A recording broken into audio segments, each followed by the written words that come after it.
आज इतने दर्शकों के बीच में एक खास परिचर्चा का आयोजन किया जा रहा है। ये परिचर्चा है धर्म, समाज और शिक्षा। हम कहाँ हैं आज? इतने सालों में, देश की आजादी के बाद, इतने सालों के बाद भी हम कहाँ हैं? इस प्रश्न को इतने सभी लोग पूछने के लिए आतुर हैं और हमारे साथ 4 ऐसे विभूतियों को लेकर उपस्थित है अपने चैनल में, जो शिक्षा, चिकित्सा, अध्यात्म और धार्मिक पुस्तकों के लेखन के कार्य में निरंतर कार्य कर रहे हैं। हम स्वागत करते हैं डॉक्टर सच्चिदानंद मिश्र जी, डॉक्टर विवेकानंद मिश्र जी, पंडित मार्कंडेय सारदे जी और कमलेश पुण्यार्क गुरु जी का स्वागत करते हैं आप सभी मेहमानों का। आज का विषय धर्म पे आघात है। भारत में आजादी के इतने सालों के बाद, सो कॉल्ड आजादी के इतने सालों के बाद भी क्या हम धर्म से परिपूर्ण हो पाए हैं, या अंग्रेजों ने जो साजिश रची थी हिंदुओं को तोड़ने की, धर्म के आधार पे जातियों में विभक्त करने की, उस पे आज भी काले अंग्रेज काम कर रहे हैं। इन सभी बातों पे चर्चा करने के लिए हम सभी विद्वानों का स्वागत करते हैं। डॉक्टर सच्चिदानंद मिश्र जी, आप बताएं, क्या 1947 के बाद से आज तक आपका स्वतंत्र आ पाया क्या? आज हम अपने आप को मानते हैं कि हम स्वतंत्र हैं पूरे भारतवर्ष, लेकिन हजारों वर्ष से हम गुलाम रहे हैं। 47 ही नहीं, 1947 ही नहीं, बल्कि हजारों साल से हम गुलामी के प्रतीक बने हुए हैं तमाम भारतवर्ष। जी, आप क्या कहेंगे डॉक्टर साहब? पूर्ण रूपेण तो अभी तक भी हम कुछ प्राप्त नहीं कर पाए, और केवल अध्यात्म ही नहीं, आप क्या कहना चाहेंगे डॉक्टर साहब? सामाजिक जीवन के हर क्षेत्र में काम अधूरा रह गया है, पूरा हो नहीं पा रहा है। और दुख इस बात का है कि जो अंग्रेजों ने, हम लोग 4 जाति में विभक्त थे, 4 वर्ण में, इस चारों वर्ण को समाप्त कर और कम से कम 1000 जातियों में लोगों को बांट दिया।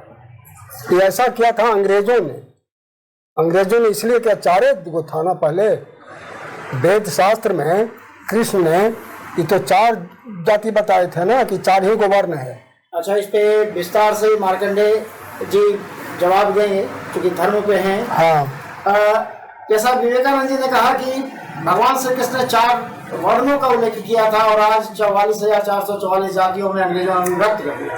जी, धन्यवाद। क्या कहेंगे इस पे? तो चातुर्वर्ण मया सिस्टम गुण कर्म विभाग सा उस चर्चा की है इन्होंने, बात सही है। वो वर्ण था, जातियां और वर्ण अलग अलग है। और हमारे यहाँ जातियां कहाँ से पैदा हुई है? जातियां तो अनुलोम विलोम विवाहों से पैदा हुई है। जब यह ऐसी बात नहीं कि 4 ही जातियां थी, हम पंचजना की बात करते आ रहे हैं। तो पंच, ब्राह्मण, क्षत्रिय, वैश्य, शूद्र और एक अंत्यज। जो अंत्यज क्या था? यही अनुलोम विलोम विवाह से जो उत्पन्न जातियां थी, जो सामाजिक दायरे से अलग रखी गई थी, रखी नहीं गई थी। और उसके बाद से राजा के शासन के कारण जो है ये जातियां जब विकसित हुई, तो राजा ने यह ध्यान दिया जरूर कि उनके लिए भोजन और वस्त्र आवास की व्यवस्था हो, इसलिए जातीय व्यवस्था में जातीय व्यवसाय की भी सृष्टि की गई और उन जातियों के लिए अलग अलग कार्य क्षेत्र बांटा गया है। हमारे यहाँ जातियों का अर्थ यह कभी नहीं था कि हम उसको दूर रखें और दूर माने, अलग माने। ये बाद में भी भेद पैदा किया गया है। जी गुरु जी, क्या कहेंगे इस पे आप? सबसे पहले तो मैं ये कहना चाहूँगा कि चातुर्वर्णम मया सृष्ट गुण कर्म विभागशः, यह जो उक्ति है, यहाँ पर वर्ण शब्द को लेकर के अभी बहुत विवादास्पद स्थिति बनी हुई है और वर्ण को ही बड़े विचित्र ढंग से लोग व्याख्या कर रहे हैं। इसमें वर्ण शब्द के अर्थ पर पहले ध्यान देने की आवश्यकता है जी। और दूसरी बात है कि वर्ण के आगे श्लोक में आगे क्या कहा है, गुण कर्म विभाग सब, गुण कर्म के तो अनुसार वर्ण को पहले समझें, वर्ण को व्याख्यायित करें, इसके बाद फिर गुण को समझें और तब फिर कर्म को समझें। जी। समस्या यह है कि ना हम गुण समझ रहे हैं, ना वर्ण समझ रहे हैं, ना कर्म समझ रहे हैं और बकबक किए जा रहे हैं। जी, अब इसके लिए मैं शिक्षाविद डॉक्टर सच्चिदानंद मिश्र जी की ओर अग्रसर होऊंगा। गुरु जी ने कहा कि गुण कर्म को समझते नहीं है और जातियों की बात करते हैं, क्या कहेंगे आप? दरअसल हम लोग सभी मनु और शत्रुपा के ही संतान हैं और सब हम लोग एक ही हैं।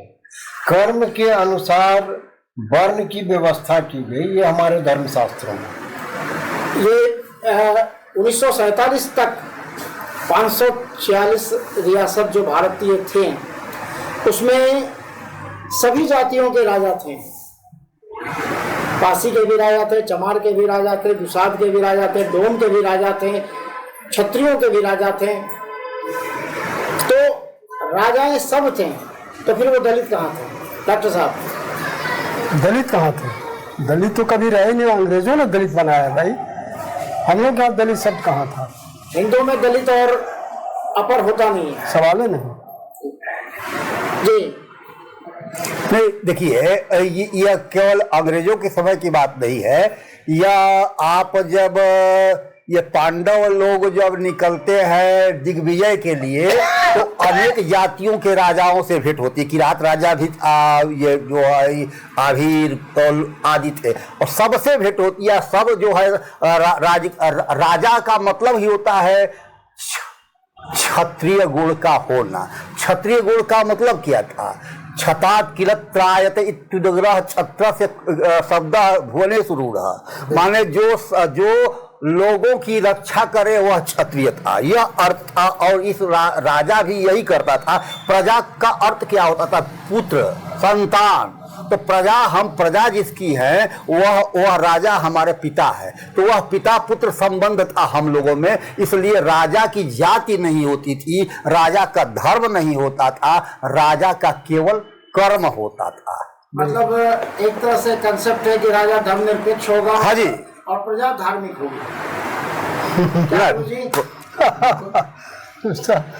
बात तो जैसे मार्कंडेय जी ने कहा, राजा का कोई धर्म नहीं होता, लेकिन राजा का एक ही धर्म होता है, राजधर्म। लेकिन वर्तमान समय में हर नेता अपने अपने जातियों के पीछे लगा हुआ है। क्या यह राजा का धर्म है? बिल्कुल नहीं। डॉक्टर साहब क्या कहेंगे आप? आप तो शिक्षक हैं, शिक्षक रहे हैं, बताएं। क्या बच्चों को यही शिक्षा देते थे कि अपनी जातियों के पीछे चलो? नहीं, कदापि नहीं। तो फिर बच्चे जब राजनीति में आते हैं तो उन्हें अपना जाति क्यों दिखाई देता है? ये आज के राजनीति वालों ने खंड खंड करके देश को बर्बाद करने के लिए ऐसी व्यवस्था की है। डॉक्टर साहब ये बताएं कि गुण धर्म संस्कार सिखाने का कार्य ब्राह्मणों का है, और सभी नेता, खासकर 1947 के बाद से सभी नेता सबसे ज्यादा अगर दुश्मन हो रहे हैं तो ब्राह्मणों के हो रहे हैं। अभी मंदिर में चंदा चोरी जो हुआ, उस मंदिर के पुजारियों को अगर उठा के देखें तो उसमें सिर्फ 4 ब्राह्मण है, 32 में बाकी सारे दूसरे जातियों का। तो ब्राह्मण ही टारगेट कम हो रहे हैं। ब्राह्मण सामाजिक न्याय का प्रबल पक्षधर रहा है, इस सभी को न्याय चाहता है। रिजर्वेशन का कंसेप्ट हमारे यहाँ इसलिए किया गया था कि जो वाकई में झोपड़ी में रहने वाला व्यक्ति है उसकी आवाज़ भी पार्लियामेंट में, असेंबली में जाए, वो भी अपनी बात, अपने समाज का बात उठाए। लेकिन यहाँ उसमें भी राजतंत्र से भी बुरा तंत्र चल रहा है। एक बार जो बन गया, अपनी ही जाति को दूसरी जाति को आगे बढ़ने नहीं दे रहा है। जी आप बताएं मार्कंडेय जी, क्या है इस पे के पीछे का राजनीतिज्ञों का क्या रहस्य है? देखिए, राजनीति जो है वह होती है आज वोट पर आधारित है, और जनसंख्या अपनी देखी जाती है कि हमारी जाति के लोग, हर जात चाहती है कि मेरे जाति का व्यक्ति आगे बढ़े, और नेता के रूप में देखिए उसकी जाति नहीं रह जाती है। जो नेता बन जाता है वह अपनी जाति को छोड़ देता है। बिल्कुल सही। और वह देखता है कि अब वह बराबरी का देखता है, कौन मेरी बराबरी का है वही मेरी जाति है। लेकिन जनता जानती है कि नहीं, यही मेरी जाति का है। यही दो आपसी मेल की कमी से जो है यह विखंडन की स्थिति पैदा हुई है। गुरु जी, मार्कंडेय जी ने कहा कि नेता की जाति नहीं होती, लेकिन अक्सर नेता जातियों के आधार पे गाली बककर ही काम करते हैं। अभी जैसे आरा के केस में देखिए, जितने कुशवाहा नेता लोग थे वो ब्राह्मणों को गाली बक रहे थे और टारगेट कर रहे थे, जबकि प्रशासन ने मारा, तो फिर नेताओं को पेट में दर्द क्यों हो रहा है? हमने ब्राह्मण को टारगेट करने की बात की, हम फिर अपनी पहली वाली बात को रिपीट करेंगे।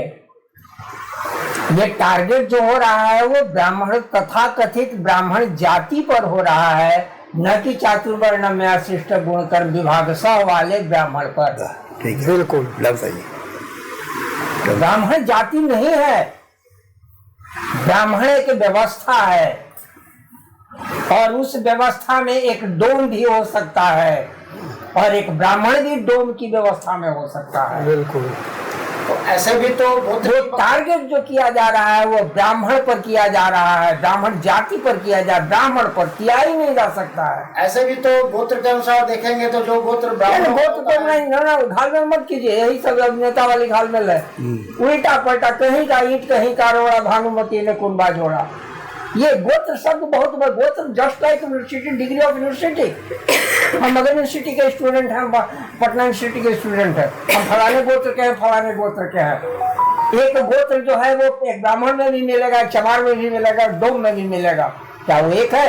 एक कॉलेज के स्टूडेंट है, एक यूनिवर्सिटी के स्टूडेंट है। ये गोत्र का कॉन्सेप्ट होता है। सही बात। और ब्राह्मण की दूसरी की बात, तो ब्राह्मण, जिस ब्राह्मण की बात हो रही है उस ब्राह्मण पर क्या मजाल है कि कोई उंगली उठा दे? आप ब्राह्मण नहीं है, ब्राह्मणत्व तो नहीं है आपके पास, टीका है, टीक है, बाना है, ढकोसला है, ब्राह्मण नहीं आया। ब्राह्मण हो जाएंगे उस दिन उंगली उठाने की हिम्मत नहीं पड़ेगी, ताक देगा ब्राह्मण को भस्म हो जाएगा। इसलिए अपने ब्राह्मणत्व को आप कायम कीजिए। बाकी नमस्ते जी, इन्होंने कहा कि ब्राह्मण केवल अब नाम का रह गया, ब्राह्मणत्व किसी में नहीं रही, क्या कहेंगे? अक्षरशः सत्य उन्होंने कहा जी। तो उसके लिए समाज कहाँ है? उसके लिए समाज को संगठित हो करके, संगठित होते हुए भी असंगठित है कुछ मामलों में, तो संगठित हो करके यीशु कुल को बंद करवाने के लिए गुरुकुल चालू करवाया गया। डॉक्टर साहब, वर्तमान जो समाज चल रहा है वो क्या आने वाले समय में भारत की उसी प्रतिष्ठा को कायम कर पाएगा जो पहले से चला रहा था? सवाल नहीं उठता है। इस बुनियादी समस्या पर ध्यान देना होगा। यहाँ बच्चों को शिक्षा जो दिया जा रहा है दोषपूर्ण है। यहाँ पढ़ाया जा रहा है गलत इतिहास, पढ़ाया जा रहा है गलत भूगोल बताया जा रहा है। और जब तक संस्कार हमारे यहाँ घर घर में शिक्षक थे, शिक्षिका थी, माँ बाप अपने बेटे को संस्कार देते थे, कहते थे कि तुम्हारा नाखून बढ़ा हुआ है, बाल बढ़ा हुआ है, तुम ऐसा किया हुआ है, वैसा सारी बात है ना। अब ये सब कहाँ रह गया? संस्कार तो घर से शुरू होता है। आपके हर घर में बर्थडे में किसका दोस्त का है बता देगा, लेकिन हम लोग कभी बर्थडे मनाने का परंपरा हम लोगों क्या नहीं था। हम तो कृष्ण का, तो राम का, तो इसका, तो उसका, सबका जन्म दिवस मनाते थे। शिव का है तो आज पार्वती का है, आज ऐसा कुसंस्कार आया है, ये दोषपूर्ण शिक्षा नीति के कारण आया है। पाश्चात्य का असर शिक्षा पे होने की वजह से हम लोग बर्बाद हो पूरी तरह से। मार्कंडेय जी, इस पे आपका नजरिया क्या है? लेखक आप क्या सोचते हैं? नहीं, देखिए 1000 वर्षों तक हम गुलाम रहे, बिल्कुल, और वह गुलामी जो है आज भी गई नहीं है और न एकाएक चली जाएगी। परिवर्तन की संभावना है लेकिन बहुत दूर है, इसलिए उधर ध्यान देने की, जितना आप जो है भारतीय संस्कृति में जो पंच महायज्ञ का विधान था, भारतीय संस्कृति में इतनी पूजा नहीं थी, इतना पाठ नहीं था, इतना जप जोग नहीं था, है ना। बहुत सीमित दायरा में लोग रहते थे और अपने जीवन चर्या जो अपनी जीवन चर्या बिताते थे, वही जो है कंसेप्ट जो है बर्बाद हो गया। और मेरी मान्यता है कि छठी शताब्दी से ही हम बर्बादी की ओर आगे बढ़ रहे हैं और एकाएक बढ़े नहीं होगा, क्योंकि हम अपनी शक्ति जो है भूल चुके हैं, अपना जो स्वभाव भूल चुके हैं और दूसरे का स्वभाव, अपने दूसरे को स्वभाव को अपना स्वभाव मान चुके हैं। इसलिए जो है असल में नई ब्रीड वाली जो पैदा हो रही है पॉलिसी ना, वही जो है वही स्थिति हमारी हो गई है। इसलिए कहना मुश्किल है कि कब हम अब अच्छा हो जाएंगे, कब भारतीय संस्कृति अच्छी हो जाएगी, कब भारत आगे अच्छा हो जाएगा, कब हम अपनी जगह पर आ जाएंगे, यह कहना आसान नहीं है। उसके लिए बहुतों ऋषियों की आवश्यकता है, बहुतों मनुष्यों की आवश्यकता है और राजनीति से संभावना नहीं है कभी भी कि राजनीति सुधार लेगी देश। जी गुरु जी, क्या आप कहेंगे इस पे, डेज संस्कृति पे? आपने तो कई आलेख लिखे थे इस पे, डेज संस्कृति पे। अभी कुछ देर पहले आरएसएस के प्रसंग में एक बंधु ने कहा था कि भाई हम स्वयं सेवक, हम स्वयं को जानते हैं, बाकी की चिंता। वही बात कहूंगा, हम दुनिया का ठेका क्यों लेकर के बैठे हैं? हम स्वयं को ठीक करें पहले। और अभी हाल में जो क्वांटम फिजिक्स का जो रिसर्च आया है, व्यष्टि मन को समष्टि मन से जोड़ने का हम प्रयास करें। हम कमरे में बैठ करके हम राष्ट्र कल्याण की, जन कल्याण की, मानव कल्याण की कामना करेंगे। अगर मेरे अंदर वो ऊर्जा होगी तो हम संसार को संतुलित कर लेंगे। हम, और इसके लिए जरूरत क्या होगा? हम स्वयं को ठीक करें, हम स्वयं को ठीक करें, आप स्वयं को ठीक करें, आप स्वयं को ठीक करें, आपकी समाज ठीक हो जाएगा। धीरे धीरे, परिणाम तुरंत नहीं। वो टमाटर का पौधा नहीं है जो 3 महीने में फल देगा, समय लगेगा लेकिन सुधार होगा। गुरु जी ने कहा सुधार होगा। डॉक्टर साहब, कैसे सुधार होगा?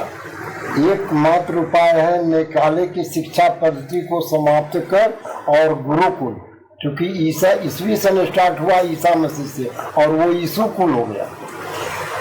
वो जब तक गुरुकुल नहीं आएगा इसकी कोई संभावना नहीं। डॉक्टर साहब, हिंदुत्व की बात करते करते गुरुकुल स्थापित करने वाले, गौ को राष्ट्र माता बनाने वाले, आज गौ हत्या और मंदिरों में चोरी के उतारू हो गए, तो क्या लगता है कि गुरुकुल स्थापित हो पाएगा? होना तो पड़ेगा, लेकिन आज नहीं तो कल, लेकिन अभी थोड़ी देर है। तो सुधार तो घर से होना पड़ेगा। हम लोग केक काटते हैं अपने बच्चों के लिए, मोमबत्ती जलाते हैं और जला के कुछ संस्कार क्या सिखाते हैं? जहाँ मोमबत्तियों को मामूली पूजा पाठ करने वाले व्यक्ति घर में हैं, वो भी इस बात को जानते हैं कि जहाँ दीपक प्रज्वलित किया जाता है तो हाथ पहले धोया जाता है, धोया जाता है ना। सबके यहाँ जो भी पूजा पाठ करने आरती वाले मंगल वाले हैं तो हाथ धोते हैं। और बच्चा को वहाँ मोमबत्ती जला करके हम लोग कहते हैं कि दीपम करोति कल्याणम, दीप जलाते हैं कल्याण के लिए। दीप जलाते हैं कि अखंड दीप इसका जले और दीप की तरह चमकता रहे, और उसको प्रेतांश हम लोग खिला रहे हैं। वो जो जहाँ वो ठेक गया ना, वो प्रेत का अंश हो जाता है। तो शिक्षा तो प्रेत का उसको दे रहे हैं, प्रेत अंश खिला रहे हैं, हम तो खिला रहे हैं प्रेत का। अब आदमी कर रहे हैं मानवता का, वो कैसे होगा? आज बाप को बच्चा पहचान नहीं रहे, माँ को पहचाना, वृद्धावस्था में डाल रहा है। ये सब जो कुसंस्कृति आई है हमारे यहाँ, इस पर गंभीरता से विचार करने की आवश्यकता है। ये मार्कंडेय जी, इसमें संस्कार की बात चल रही है, तो संस्कार कौन लाएगा? जब कांग्रेस की सरकारें थी और भारत गौ मांस में एक्सपोर्ट करने में नंबर आखिरी पायदान पे था, और आज भारत एक नंबर पे है जो हिंदुत्व की बात करते हैं उनके शासनकाल में। सही तो बात, संस्कार कौन लाएगा? सही बात। संस्कार, अब मेरी समझ से संस्कार राजनीति नहीं ला सकती है। राजनीति का काम है, और खास करके यह राजनीति जनतंत्रात्मक जो राजनीति है, वोट तंत्र वाली राजनीति है, वह समाज के सुधार के लिए नहीं हो सकती है। वह राजनीति होती है अपने पद और कद को बढ़ाने के लिए। इसलिए समाज का काम समाज के पास रहेगा, तभी समाज अपना कल्याण कर पाएगा। समाज समझ हो चुका है, समझ मतलब पशुओं का झुंड, और समाज तभी होगा, मानव का समाज ही समाज हो सकता है। तो जब मानवता आपकी बढ़ेगी तो अपने आप जो है देश बढ़ेगा, काल बढ़ेगा, व्यक्ति बढ़ेगा, विकास बढ़ेगा, समाज बढ़ेगा, संस्कार बढ़ेगा। जी गुरुजी, इन्होंने कहा कि जब समाज में संस्कृति आएगी तो बढ़ेगा, लेकिन पूरे समाज पे नेताओं की करतूतें, फिल्मों की करतूतें हावी हो रही हैं, तो समाज और संस्कार कैसे बढ़ेगा?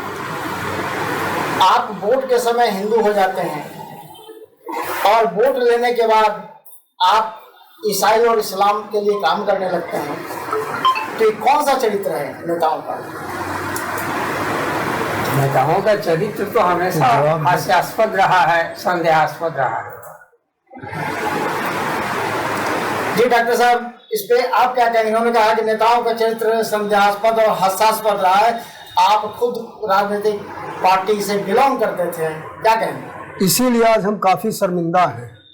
इस इंटरव्यू से हम काफ़ी शर्मिंदा हैं कि जो काम करना चाहे, राजनीति जो बनी थी पार्टी इसलिए है कि यहाँ सेतु का काम करना था, कि समाज में क्या हो रहा है उस सरकार को बताना था कि भाई हमारे समाज में ये त्रुटि है, इस तरह का बात है। तो अभी तो ना कोई कार्यकर्ता है ना कोई कार्य है, अभी तो कोई कार्यकर्ता रहा ही नहीं। ठेकेदार और दलाल का केवल समूचे सारे पार्टी में, केवल एक पार्टी की बात नहीं है, कांग्रेस की बात नहीं, भाजपा की नहीं, लेकिन सब एक दूसरे से कंपटीशन कर रहे हैं कि चरित्रहीन कौन ज़्यादा आवे, भ्रष्ट कौन ज़्यादा लोग यहाँ पैदा ले। इसी संदर्भ में समूचा तीसरा कल्याण क्या होना है, तो कह चुके। बात यह है कि वर्तमान सरकार ने हमेशा कहा कि कांग्रेसी जो है वो हिंदू द्रोही है, राष्ट्रद्रोही है, और कांग्रेस के समय में बीफ एक्सपोर्ट में भारत अंतिम पायदान पर था, वो धर्मद्रोही था, अंतिम पायदान पे था, और आज एक नंबर पे है, तो कौन से धर्म भक्तों की बात है? कहा अभी तो गुरुजी ने साफ स्पष्ट शब्दों में कहा कि राजनीति से इस पर चिंतन भी करना व्यर्थ है। राजनीति की उसर कर नहीं सकते। राजनीति तो सत्ता की राजनीति कर रहे हैं ना, सत्ता केंद्रित राजनीति हो रही है। जब तक व्यक्ति केंद्रित, मानवता केंद्रित राजनीति नहीं होगी तो कल्याण समाज का होना है, कभी नहीं होना है। मार्कंडेय जी, भगवान श्री कृष्ण ने धर्म की स्थापना के लिए महाभारत का युद्ध किया था, और आज के राजनीतिक दल धर्म को समाप्त करने के लिए प्रोपेगेंडा करते हैं। नहीं, देखिए, उनका असल में उस समय की व्यवस्था और आज की व्यवस्था में दोनों का अंतर हो गया है। आज राजनीति स्वार्थ की वस्तु हो गई है, उसमें जितना अपना स्वार्थ सधेगा उतनी बड़ी राजनीति होगी। और प्राचीन काल की राजनीति जो है वह नीति थी, प्रजा, राजा का, जो राजा उस समय भगवान देवता का रूप था, जिसमें इंद्रत्व था, अग्नि तत्व था, यम तत्व था, वायु तत्व था। इस सबको जो 10 दिक्पाल हैं, 10 दिक्पाल के जो गुण हो सकते हैं, वो गुण था राजा का, और उसको लेकर के राजा चलता था, तब राजनीति बनती थी। आज की राजनीति उस तरह की नहीं राजनीति है। आज की राजनीति व्यावसायिक राजनीति है। वो व्यवसाय में मैं कैसे उम्दा होऊंगा, मुझे घाटा नहीं लगेगा, मुझे लाभ कैसे होगा, मैं कैसे आगे बढ़ूंगा, कैसे किसी को पछाड़ सकता हूं, इसकी राजनीति होती है। तो कृष्ण का समय जो है, उस समय का समय और आज के समय में बहुत का अंतर हो गया है, इसलिए उस पर नहीं तुलनात्मक अध्ययन किया जाता है।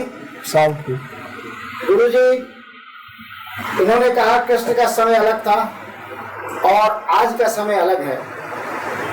आज के समय में राजनीति में जो नेता एक बार बन गया वो जीवन भर नेता बन जाता है, और जो कार्य करता है वो जीवन भर झंडा ढोने के लिए वह मजदूर बन जाता है। तो क्या कहेंगे इस पे आप? यही कहेंगे, नींव का ईंट कंगूरा कैसे देखेगा? तू कैसे देखेगा? सही बात। मतलब कार्यकर्ता का जन्म ही हुआ है नेताओं का झंडा ढोने के लिए। बस लगभग। तो क्या उन अभी कार्यकर्ताओं इसके एकदम ज्वलंत उदाहरण है आपके भोला मिश्र जी बोल गया। तो कार्यकर्ताओं को ये प्रश्न नहीं पूछने आता है नेताओं से, क्यों उसका साथ देते हैं? गलतियां उनमें भी है। वो कार्यकर्ता बनना क्यों अस्वीकार क्यों नहीं कर रहे हैं? जी वही तो मैं एक कह रहा बार हूं। धोखा दिया गया, दूसरे बार मैं कभी मैंने मौका लगा है तो मैं भोला जी से ये सवाल किया हूँ कि आप ये जो रोना रो रहे हैं, क्यों रो रहे हैं? आपने क्यों नहीं छोड़ा? कार्यकर्ता को पूछना चाहिए समय पर। अगली बार जब वो आपसे कुछ ठीक सहयोग के लिए आते हैं तो उनको झाड़िए। आप नेता का बहिष्कार करना जब तक नहीं सीखेंगे तब तक कल्याण नहीं होगा। नेता का बहिष्कार कीजिए।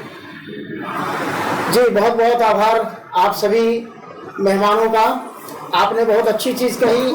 अगर धर्म बचानी है, देश बचाना है, समाज बचाना है तो नेताओं का बहिष्कार करना सीखिए, नहीं तो ना आप बचेंगे, ना आपका अस्तित्व बचेगा, ना धर्म बचेगा। बहुत बहुत धन्यवाद आपका।